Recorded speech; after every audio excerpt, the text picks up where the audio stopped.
Hi everyone, welcome to a new video about Nepal. So today we are south of Kathmandu in a city called Lalitpur. So this used to be the capital of one of the three kingdoms of the Kathmandu Valley called Patan. And I've heard great things about it. It's the center square is at the UNESCO. You have lots of temples, royal palaces. So it's literally just next to Kathmandu. It took me 15 minutes to come here from my hotel. So that's a great one-day visit. So let's have a look.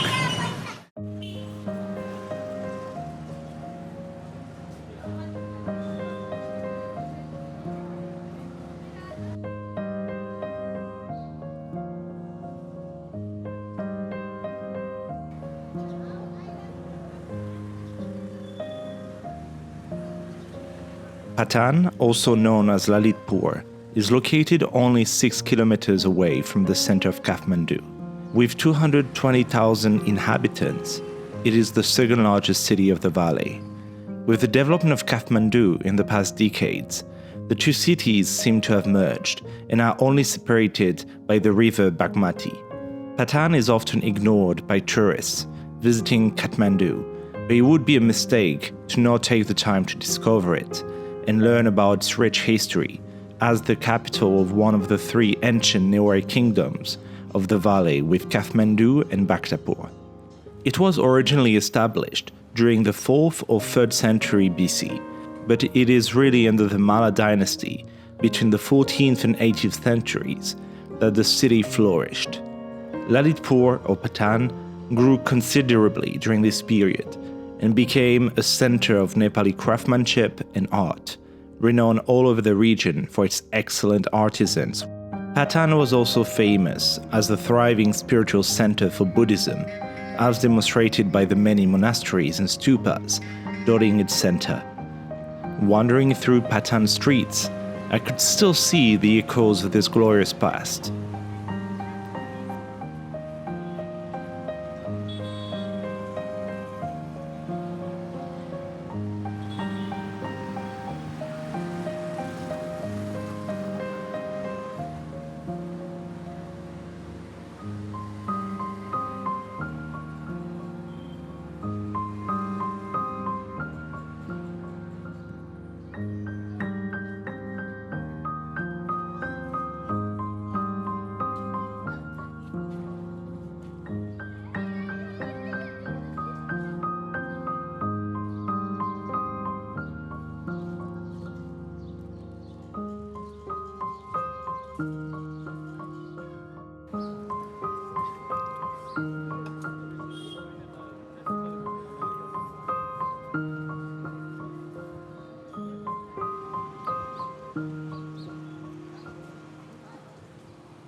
The pond behind me is quite special.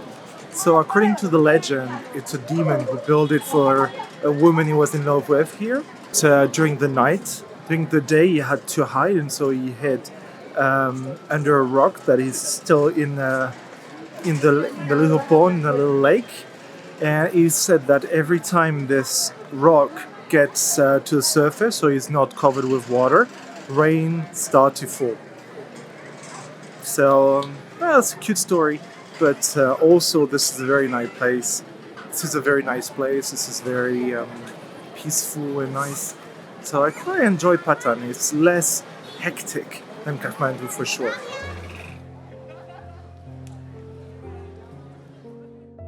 This reservoir that I just discovered, which had a great story, also showed the incredible ancient engineering of the people in the valley, designed to provide a sustainable water supply to the city. At its core are the stone spouts, called hiti, which tap into natural aquifers and rainwater, delivering water to communities through gravity-fed underground channels. These spouts, often intricately carved with figures of mythical creatures, are strategically located across the city in courtyards and near temples. Rainwater harvesting and a network of underground channels efficiently collect and distribute water, while the ponds help regulate the flow and prevent flooding.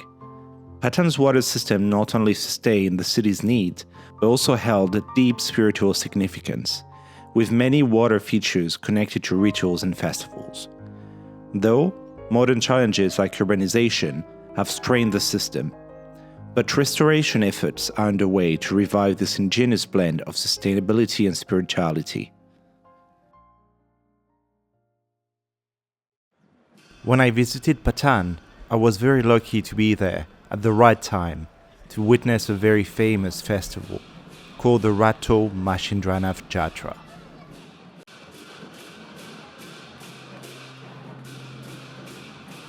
The Rato Mashindranath Jatra is a grand celebration that marks the arrival of the monsoon rains, and is a ritual that ensures that the city will get plenty of rainfall for good growth of crops.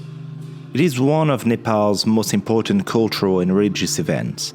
At its core, the festival of Rato Mashindranath is a prayer to the sky, a humble request for rain to nurture the fields, and a reminder of the powerful bond between humans and the natural world. This celebration is dedicated to Mashindranath, or Bungadia in Newari, a god of rain worshipped by both Hindus and Buddhists in Nepal. Hindus regard him as an incarnation of Shiva, while Buddhists regard him as an incarnation of Avalokitesvara, the bodhisattva of compassion. The deity is believed to bring rains crucial for Nepal's agrarian society, and the festival's origins are rooted in an ancient myth. According to the legend, during a severe drought in the valley that lasted 12 years, a sage was sent to Assam to bring the rain deity Mashindranath to Kathmandu. The presence of this deity is said to have restored rain, allowing crops to flourish once again. To honor this divine gift, the residents of Patan celebrate the Rato Mashindranath Jatra every year. At the heart of the festival is the procession of a 65-foot-tall chariot. This towering structure is made of wood, with intricate carvings and wheels taller than the average person. When the chariot is complete, the image of Bungadia from his temple is installed in it.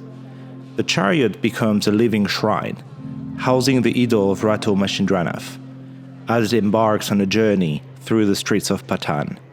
The journey can take several weeks, with each stop representing an important milestone in local traditions.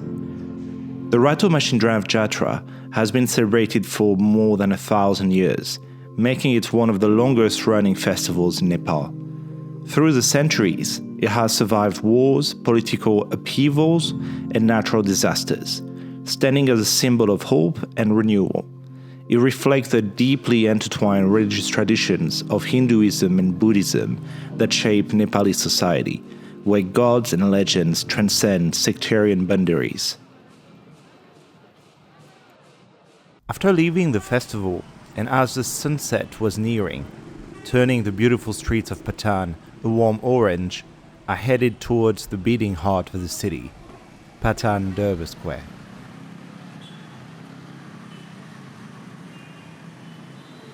Okay, I finally arrived to Patan Durbar Square.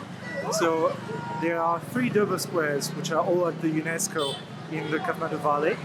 Durban basically means royal, so this is because there were 3 kingdoms here: Bhaktapur, Lalitpur, which is called Patan now, and Kathmandu.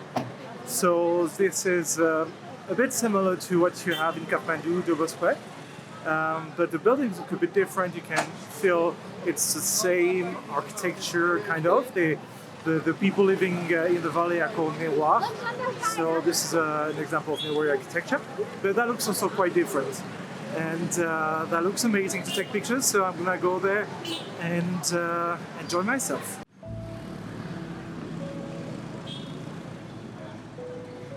Patan Durbar Square is one of the most iconic and historically significant palace complexes in Nepal.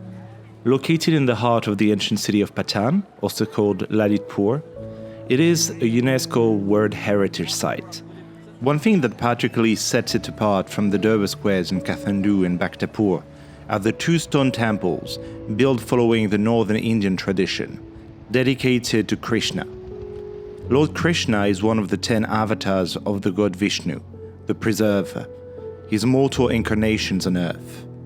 He is usually more popular among Hindus in India, so I was quite surprised to see his temples here in Patan. I learned that they are actually quite famous and that every year a huge number of worshippers swarm the temple during the festival of Krishnastami, Krishna's birthday. Another key feature of the square is the Royal Palace complex, the only one that has maintained its original layout. Located on the eastern side of Durbar Square, it dates back to the 14th century and was later expanded in the 17th and 18th centuries by Mala kings. It is one of Nepal's architectural highlights, predating the palaces in Kathmandu and Bhaktapur. The Royal Palace of Patan contains 3 main courtyards, each with unique historical and architectural significance. The first one is called Mol Chowk. It is the largest and oldest in the palace. It is known for its symmetry and historical importance. The entrance to Mol Chowk is through the Bhairab Gate, guarded by stone lions and adorned with murals of the wrathful Bhairab, Shiva's fierce form. In the center of the square is the small gilded central Bidyabiv temple, beside a wooden post used to secure animals for sacrifices. The golden doorway marking the entry to the Taliju shrine, the patron deity of the Mala dynasty, is a fine example of the metallurgical arts of Patan and a sight to behold.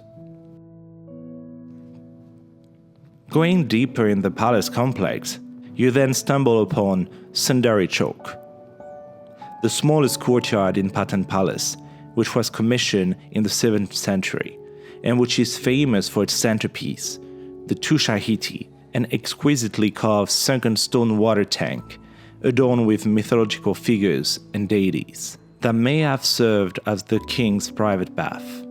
Finally, you would then reach the last of the 3 great courtyards, Keshav Narayan Chowk, a slightly smaller courtyard that houses the Patan Museum. It contains a small temple dedicated to Keshav Narayan, an incarnation of Lord Vishnu.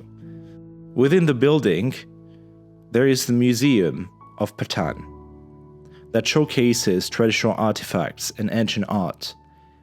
The most impressive object in the museum is the Mala king's throne. When I left the Museum of Patan, the sun had already set, and it was starting to get dark. I took the time to walk around Durbar Square, discovering the other side of the city that I had not yet visited so far. I came across one of the very famous temples in Patan, the Golden Temple, which is an iconic 12th century Buddhist monastery. This exquisite temple is famed for its intricate golden embellishments and rich Newari architecture, making it one of the most remarkable religious sites in the Kathmandu Valley. The temple complex is a blend of wood, stone, and bronze craftsmanship, with its inner courtyard adorned with bronze statues, stupas, and prayer wheels. At the center of the courtyard stands a golden image of Shakyamuni Buddha, housed inside a beautiful decorated pagoda-like shrine. To be honest, this was among my favorite temples I have visited so far in Nepal. After visiting the Golden Temple, I didn't stay much longer. I have to say, I really enjoyed my time in Patan. Though it shares a lot with Kathmandu through the Newari culture, Patan felt unique in its own way. Plus, the atmosphere here felt less chaotic and much more relaxed. On this is the end of this video. I hope you enjoyed it. If so, don't forget to like, comment, and subscribe. Thanks for watching, and I will see you very soon for more adventures in Nepal. Tschüss!